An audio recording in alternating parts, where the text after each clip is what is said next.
Guys, मेरा नाम विवेक पराशर है और आज मैं आपके सामने एक कविता लेके आ रहा हूँ जो कि मेरे निजी अनुभवों पे आधारित है। मैंने आज तक जितने भी रोड ट्रिप्स किए हैं, जितनी जगह पे घूमने गया हूँ, उन सब का एक सार मान सकते हैं आप ये है।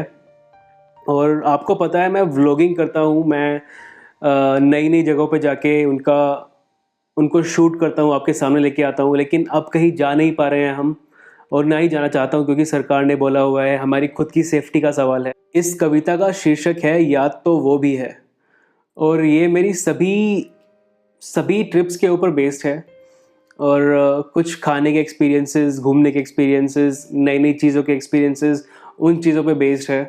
ये उनका एक पार्ट है। आई एम श्योर आगे और भी पार्ट्स आएँगे इसके क्योंकि इतनी सी कविता मेरे काफ़ी सारे एक्सपीरियंसेस सम अप नहीं कर सकती है। तो I hope you like the video. वो ट्रेन की धूल भरी सीटों पे घंटों तक बेबाक सोना याद आता है। वो एचआरटीसी की बसों में 24 तो कभी 36 घंटे लगा के हिमाचल के किसी दूर गांव में जाना याद आता है। गोवा के लिए ऐन वक्त पर फ्लाइट लेना और कुछ घंटों में पहुंच जाना भी बहुत याद आता है। वो मनाली का हॉस्टल जहां जाने के लिए कुछ पतली गलियों से गांव से गुजरना पड़ता था, वो समा भी याद आता है। वो किस्से कहानियाँ जो हैदराबाद के ड्राइवरों से शेयर की थी, वो भी याद आती हैं।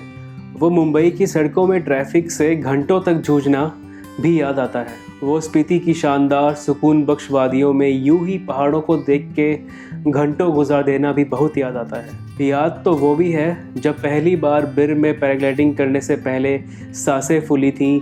याद तो वो भी है जब ऋषिकेश में रिवर राफ्टिंग करने से पहले कुछ मर्म आहें छूटी थीं।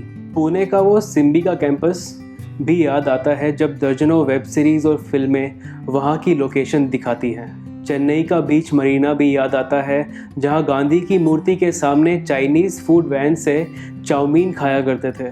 वो सुखदेव ढाबे के पराठे भी याद आते हैं। वो दोस्तों से कहना 1.5 घंटे में पहुँच जाएंगे, बैठना बीसी भी बहुत याद आता है। वो दौलत की चाट जो मिला करती थी चांदनी चौक में, वो भी याद आती है। वो बंटा वाला जो कभी गुजरते टहलते मिल जाता था कनौट में, वो भी याद आता है। वो हनुमान मंदिर वाली कचौरी भी याद आती है। वो गुरुद्वारे वाले लंगर भी याद आते हैं। वो दोस्तों के प्लान्स को बस यूं ही खाली बैठे हुए भी भाई बिजी हूँ कह के कैंसिल कर देना भी याद आता है। वो खुद प्लान बना के खुद ही ना जाना भी बहुत याद आता है। वो गुड़गांव के सदर बाज़ार में गांधी पकौड़े वाला भी याद आता है। वो नोएडा के ब्रह्मपुत्र मार्केट में गोलगप्पे भी याद आते हैं। वो गोकर्णा के पहाड़ और बीचेस जहां ओम लिखा है, वो भी याद आते हैं। वो पौंडीचेरी का बेकर स्ट्रीट कैफ़े जहां कुछ घंटे लिखते हुए बिताए थे, वो भी याद आता है। वो पहली स्नोफॉल जो मनाली में महसूस की थी, वो भी याद आती है। वो पहली दोस्ती जो किसी अजनबी से हुई थी, वो भी याद आती है। यूँ तो कुछ धुंधला सा कर दिया है लॉकडाउन ने इन यादों को। नहीं कर पाएंगे सफ़र कुछ महीने, ये भी ख्याल रहता है दिमाग के किसी कोने में। मगर माँ का कहा हुआ अंधेरे के बाद ही सवेरा आता है वाली लाइंस भी तो याद हैं। बस ये कुछ गमगीन पल निकल जाएं ज़रा थोड़ी और जल्दी से, फिर कुछ और यादें बनाएंगे जिनको आगे चल के कहेंगे कि याद तो ये भी है, याद तो वो भी बहुत आता है। दोस्तों, ये थी मेरी कविता जिसका शीर्षक था याद तो वो भी है। मैं आशा करता हूँ आपको ये कविता पसंद आई होगी।